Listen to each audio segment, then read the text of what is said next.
Hello, my name is Ken Nair, and I'm with Christ Quest Ministries, where we disciple men to become the kind of spiritual leaders who are living examples of the Christ.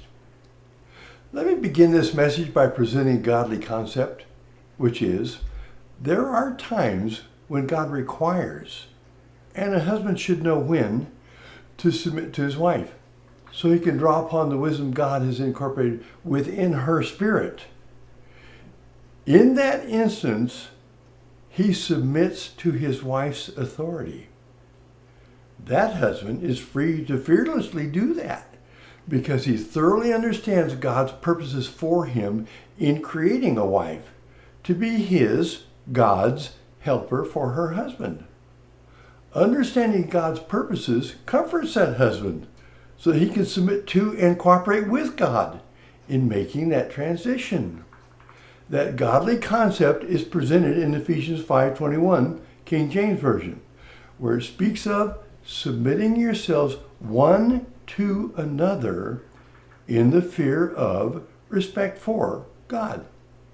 The Amplified Version says it this way: be subject to one another out of reverence for Christ, the Messiah, the Anointed One. Do you suppose husbands could be threatened by the concept that in a given scenario, their wife is superior to them and they should submit to that superiority? If that's the case, could it be that that husband doesn't recognize the blessings God is offering him as a result of his submission to her superior capacity in the area of expertise God has built into her? Does that husband who's reactionary even know what the areas of superiority God has placed within a wife? Wouldn't it be nice if those questions didn't raise eyebrows? Wouldn't it be nice if traditional male thinking was more curious than reactionary to those statements and questions? While I'm posing questions, can I get you to notice who the her is in the following verses? Proverbs 2:1-4, King James Version, writes about Solomon, who's purported to be the wisest man who's lived. He writes, my son, that'd be a guy, if thou wilt receive my words, that's God speaking, and hide my commandments, those would be God's commandments, with thee, thee is you and me, so that thou, that's you and me again, incline thine ears unto wisdom, and apply thine heart to understanding. Yea, if thou criest after knowledge, and liftest up thy voice to be noticed by God, for understanding.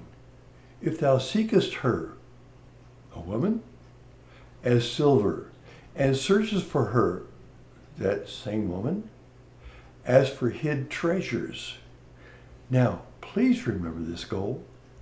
Then thou shalt understand the fear of the Lord and find the knowledge of God. There's some pretty serious motivation. But the question remains, who is the her mentioned in those verses? That her is wisdom. The Hebrew word for wisdom is feminine. Do you have a her in your life? You do if you're married. And you know how to avail yourself of her wisdom by searching out those ways God has in store for you through her. Before we continue, I want to express my thanks to Solomon. He was so impressed with those words of exhortation from his father, those in Proverbs 2, verses 1-4, that he recorded them so we too could be blessed by them. So we too can challenge ourselves to make application of them like he did.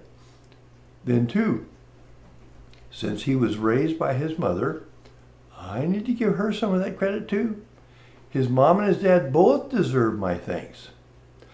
I'm imagining those kinds of words spoken to him by his dad were a large part of where he got his motivation and determination to know more and more of God.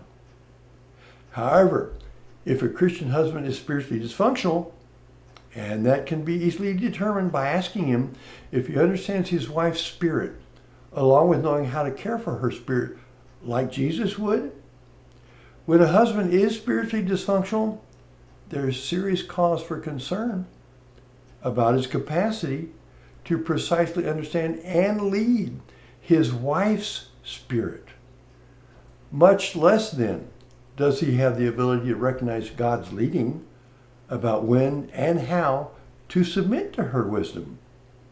Our inability to understand our own human spirit will also disable our ability to cooperate with God, who is spirit. That same ignorance will also deny us the ability to understand how to apply the instructions found in the spiritual document known as the Bible, which are designed to introduce us to and acquire Christ-like character. Have I mentioned reading the Bible from cover to cover? Christ-likeness includes knowing how to draw upon our wife's spiritual perspective, which is designed by God to deepen our ability to portray the Christ.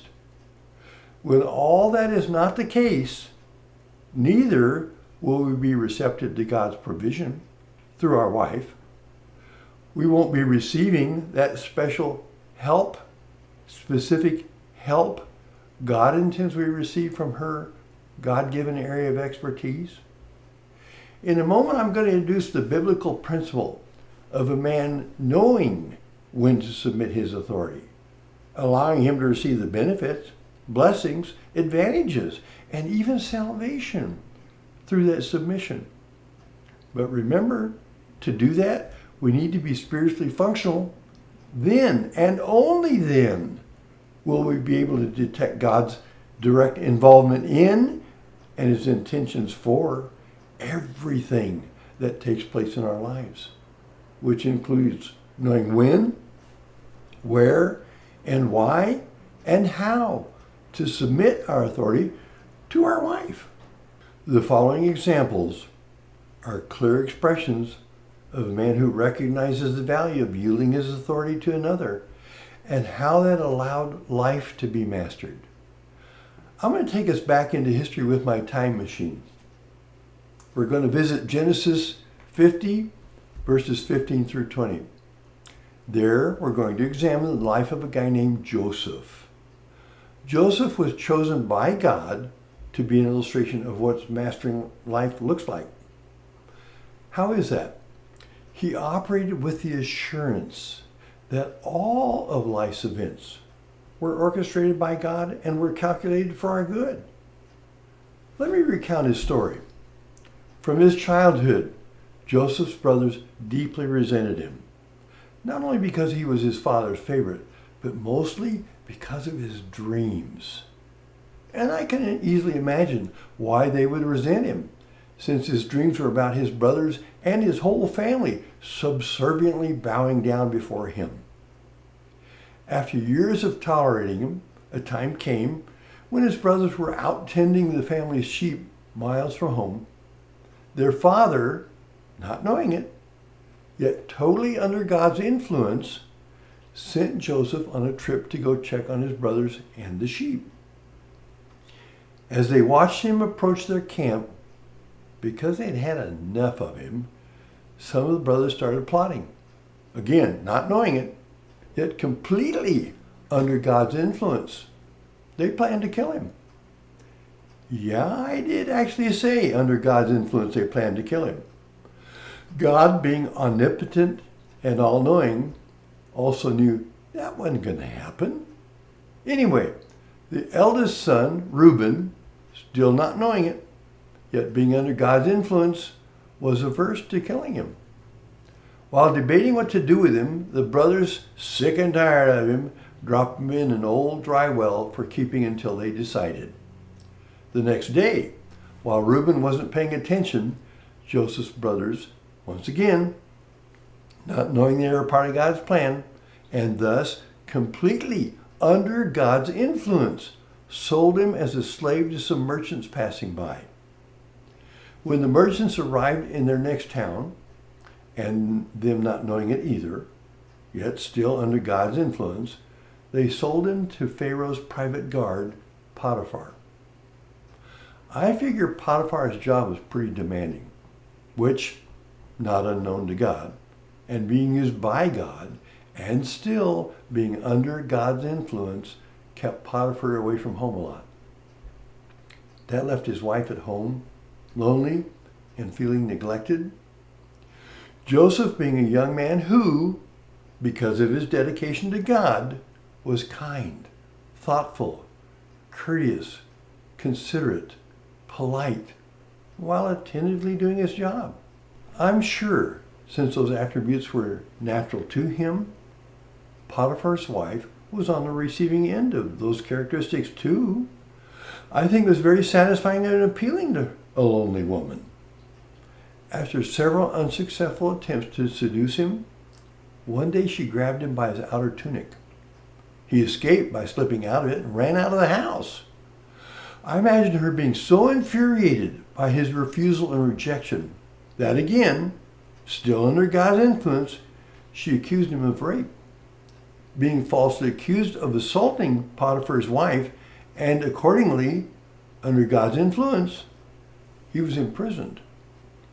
Even as a prisoner, because of his excellent character, still, all being under God's influence, he was placed in charge of all the prisoners.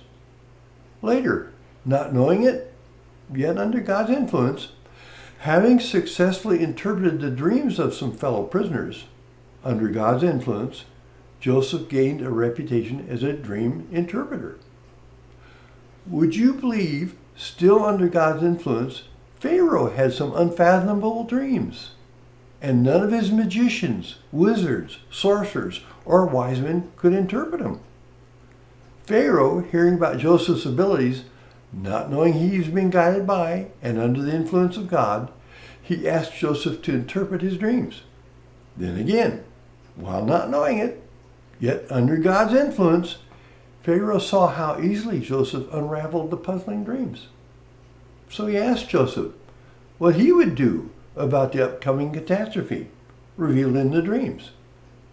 Joseph's answers communicated to Pharaoh that Joseph possessed obvious organizational skills along with his interpretational skills. That prompted Pharaoh, even though he didn't have a clue that he too was under God's influence, put Joseph in charge of overseeing and managing his entire domain. Here comes my example of one in authority who understands the superiority of another and recognizes their greater wisdom under the circumstances, is not fearful about transferring his authority to that person. Pharaoh, under God's influence, again makes a proclamation wherein he transfers his authority to Joseph, making Joseph more powerful than Pharaoh himself, even announcing that the only time he will be greater than Joseph is when he, Pharaoh, was on his throne. Seriously, when you consider Pharaoh's edict, why do you suppose Pharaoh was not the least bit threatened by allowing Joseph to have that much power even over himself? I believe it was because Pharaoh knew there was not an ounce, not the slightest doubt in his mind. He was Pharaoh. Then too, Pharaoh trusted Joseph because of Joseph's dedication and obedience to God's authority. He saw Joseph's recognition of authority along with his dedication and obedience to authority. Wouldn't it be fantastic if all Christians' husbands were like that? Okay, it's time for me to further stretch your imagination. I'm going to make a comparison by drawing a parallel in which I compare Pharaoh to a husband and Joseph to a wife. I'm doing that to emphasize that there are indeed times when God requires, and a husband should know when, as Pharaoh did, to submit his authority to his wife and her God-given area of expertise. And Christ Quest Ministries can teach a man how to recognize a woman's area of expertise, which would be a fulfillment of God's command in 1 Peter 3:7. Husbands, live with your wife in an understanding way. But how many men are threatened by the concept that their wife could have anywhere near or in any fashion have equal authority or power with them. And maybe in a given instance, in God's economy, even superior to them? I'm firmly convinced when a husband feels threatened, it's because, unlike Pharaoh, that husband doesn't know who he is in God's economy. He doesn't realize that he doesn't lose authority or power if she's equal with him. Instead, he actually increases his capacity as a spiritual leader because he's becoming more and more Christ-like as God uses her to help him achieve that goal. I need to repeat that. He doesn't realize that he doesn't lose authority or power if she's equal with him. Instead, he actually increases his capacity as a spiritual leader because he's becoming more and more Christ-like with her help. Becoming Christ-like carries with it a superior understanding of the power God wants a husband to have to represent him. That power enables him to care for his wife as God requires. It's also true that God's intentions are that when a man is employing God's power, it is never to be used selfishly or cruelly. Instead, it's an authority, a power, a strength that she can always rely on and retreat into. Since he's representing the Christ, she finds him to be her husband, a covering of protection for all the things that Satan would throw at her. Okay, back to Joseph. When on the throne, he held the highest political position in the known world. And wouldn't you know it, true to his interpretations of Pharaoh's dreams, after 7 prosperous and plentiful years, being under God's influence, the famine Joseph warned of hit. The famine under God's influence also brought Joseph's dad and brothers back into his life. After being united and enjoying their time together, his father died. Shortly after the burial, being motivated by their fear that Joseph would avenge himself, his brothers came to him saying, and I paraphrase, "Hey Joseph, before Dad died, he said, be sure and tell Joseph I said, don't hurt your brothers." I imagine Joseph saying, "Why would Dad say that?" To which they responded, "Because of what we did to you all those years ago." Now here's the fun part. Joseph became an illustration to me, us, and his brothers because he learned how to reinterpret life's tangible physical events into intangible spiritual lessons. And God wants you and me to develop that same ability. Don't you realize that even though you didn't know it, and since all this was influenced by God, I am the most powerful man in the world when Pharaoh's not on his throne. And again, even though you didn't know that all this was being influenced by God, he used you and everything you did, along with what everyone else after you did, to accomplish getting me here. You can read all about Joseph and God's involvement in every aspect of his life in Genesis 50, verses 15 through 20, and in Acts 7, 8 through 16. That same capacity for translating everything that happens in our life into lessons from God and clearly seeing what his intentions are through it are available to all Christians, enabling us to master life. But we must become aware of our human spirit first. We all need to recognize that all of life's events are designed and calculated by God to bring us to a place where we can determine if we are spiritually mature or not. Then, if not, we should be applying his words along with participating in the Christ Quest ministries so you can receive the material that builds the brand of Christianity the disciples were willing to die for. Add to that the freedom to recognize where God has built into a wife areas of superiority, so we can draw upon and gain the blessings he's promised us in Proverbs 18:22. Stop and think about it. All of Joseph's trials were another situation under God's influence. As we watch Joseph pass all those tests, which, as we review it, it places a challenge before us. And since he did it, will we accept the challenge to do it too? Thank you for joining me. If you feel this message has been a blessing to you, please subscribe. It's free to subscribe. Share it with others, like it, and comment on it. Then too, maybe the Lord might prompt you to consider blessing Christ Quest Ministries with a contribution. Till next time, this is Ken Nair, signing off.